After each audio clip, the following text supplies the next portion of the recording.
नमस्कार मंडळी. आज मी तुम्हाला दाखवणार आहे की आमच्या घरी आता म्हणजे नाश्त्याला शेवया करते आम्ही, जो की कोकणातला ट्रेडिशनल पदार्थ आहे. तर चला मी तुम्हाला ती रेसिपी दाखवते.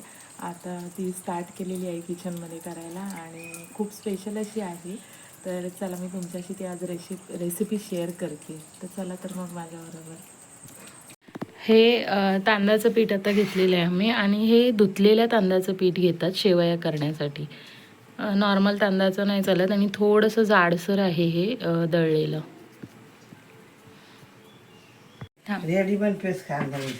आता ह्याच्यात हे गरम पाणी टाकून पीठ असं मिक्स केलेलं आहे पूर्ण. हे बघा, बघू शकता तुम्ही.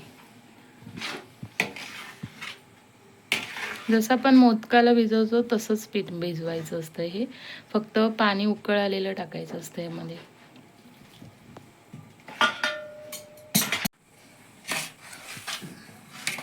आता पीठ मस्त आम्ही चमच्याने मस्त मिक्स करून घेतलेलं आहे आणि खूप असं उकळ आलेलं पाणी टाकलेलं आहे, कारण आता याचे आपल्याला गोळे करायचे आहेत. त्यामुळे एकदम मस्त मिक्स करून घ्यायचं.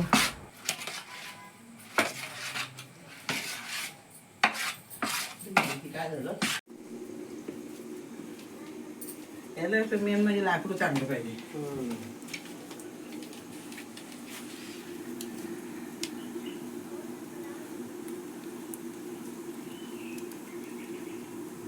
हे मोदकाच्या पिठांसारखंच आहे ना? म्हणून मी पण त्यातलीच बघायला बसलो. फक्त हे काय उकडायचे, पाणी गरम करायला ठेवा.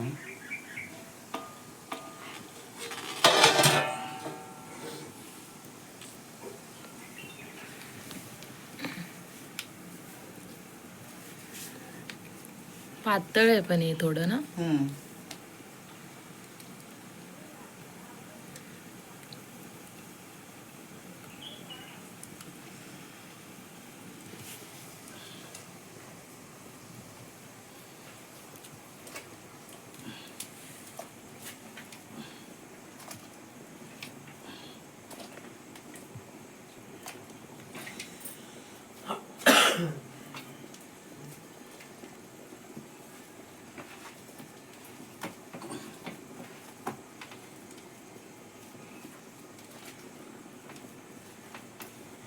दोन ह्याच्यात करून टाक.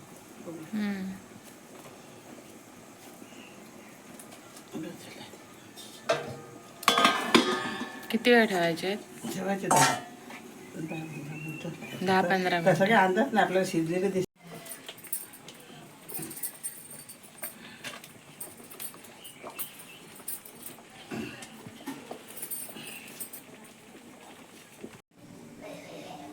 ते का पिठाचे गोळे करून तर टाकायचे. होय. आता हे उकडलेलं आहे आणि हे उकडून झाल्यानंतर आता हे आम्ही ह्या साच्यामध्ये टाकून आधी या भांड्याला पाणी लावून घ्यायचंय ना. आता हे उकडलेले आहेत. ते हलवू नको जास्त ना, तुटतील नाही तर. नाही तुटत. हे गोळे आता 15 मिनिटांनी आता उकडवून आता ह्याला आम्ही साच्यात टाकणार आहे.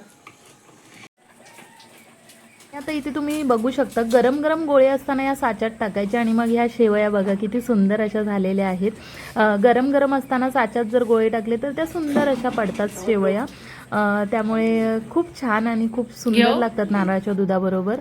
आता इथे मी पण ट्राय करते.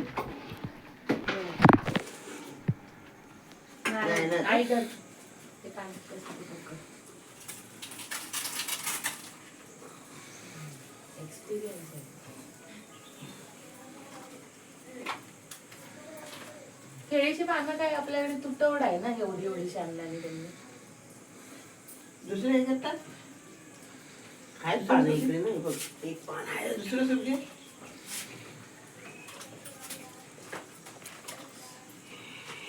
द्यावी या बी काढतो. माझं शिकून झालं.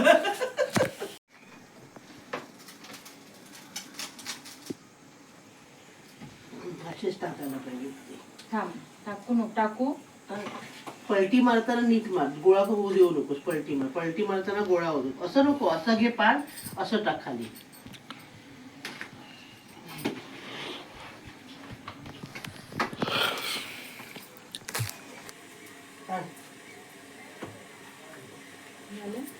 त्याच्यात नाही आहेत ना काय?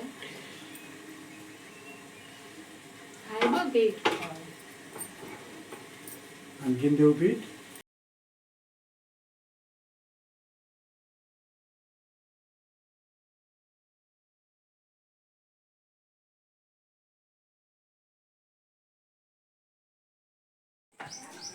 वहिनीचा काढला ना फोटो. विलास दादा कुठे? गेला. विलास काय?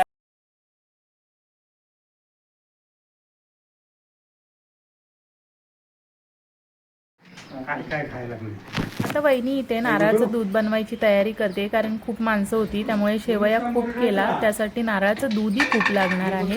आणि नारळाचं दूध करताना एक ट्रिक वहिनीने सांगितली, ती म्हणजे तुम्ही जेव्हा एकदा एक लॉट जेव्हा काढता नारळाचा किसून, एकदा आपण त्याचं दूध काढलं की पुन्हा एकदा लावताना त्यामध्ये गरम पाणी टाकायचं, त्यामुळे नारळाला अजून थोडंसं त्याचं दूध सुटतं आणि खूप सुंदर असा रस होतो.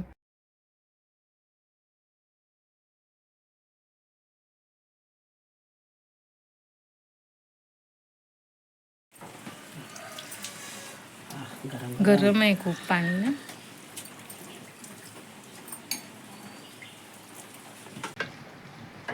आता हा रस काढताना जे उरलेलं आपलं चव असतो तो नारळाचा, तो परत आपण त्या ह्याच्यात टाकणार आहोत मिक्सरच्या भांड्यात, आणि त्याच्यात परत थोडं गरम पाणी टाकून एकदा फिरवायचं, म्हणजे 2 लॉटमध्ये आपण ते काढू शकतो. ते सगळं करून तेवढा. हा बस बस. एवढं नारळाचं दूध निघालेलं आहे. आता ह्याला आम्ही चुलीवर ठेवणार.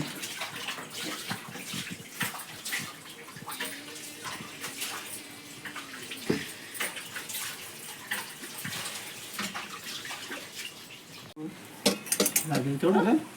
आता हे ते परत घेऊन उपयोग नाही. व्हाईट वालं आता मी केलंय ते, त्याचा तर रस नाही येणार. नाही पण एकदा घ्यायला पाहिजे. आपण कसं आता ह्याच्यात लसूण बिसून नाही टाकले ना, त्याच्यात लसूण आणि आगळ आगळ का टाकतात की हे आगळ करतात? आगळ आगळ. उपमा. म्हणजे वहिनी सांगते ह्याच्यात आगळ टाकला आपण आमच्याकडे आगळ मिळतं. की मग सोलकढी रेडी होते, म्हणजे एका ह्याच्यामध्ये 2 आयटम बनतात.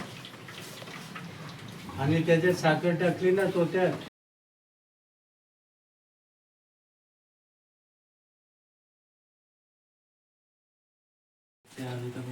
मग तेच सांगते, घ्या एक एक वाढत राहील मग. आता या नारळाच्या दुधात आम्ही गूळ टाकतोय.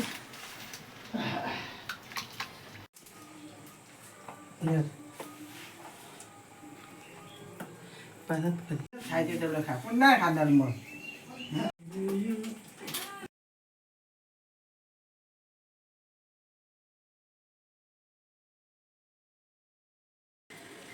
ती आली असती करायला, हे करायला लावायला, ते नक्की आली असती.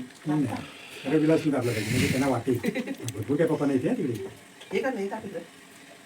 ते हे ना आता काढलेले आपले सकाळचे त्यांच्या मोबाईलवर पाठवून द्या. काय करते ते? आता हे आमचं रेडी झालेलं आहे बनवून. ह्याच्यात थोडंसं तूप पण टाकायचं.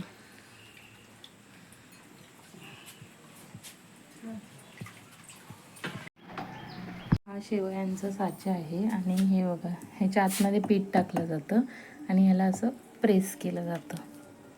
आता हे वापरलेलं आहे आम्ही.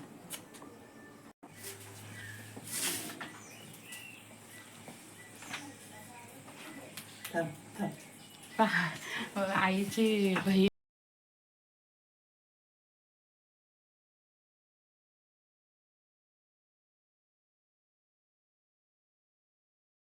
शेवया करून झाल्या होत्या, पण माणसं खूप असल्यामुळे आम्हाला वाटलं की अजून शेवया लागतील, त्यामुळे अजून पीठ भिजवून आम्ही थोड्याशा अजून शेवया केल्या. गोळ करतात.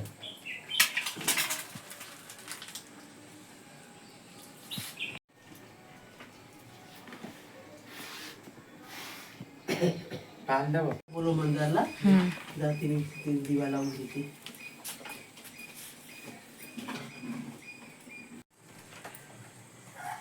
गोले लांबच्या लांब वाढायचं.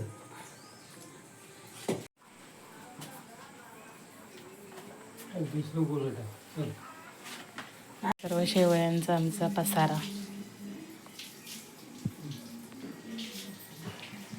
साचा बघा हा कसा मस्त आहे, सुंदर अशा दिसतात या शेवया. ह्या बघा किती सुंदर अशा या शेवया होतात.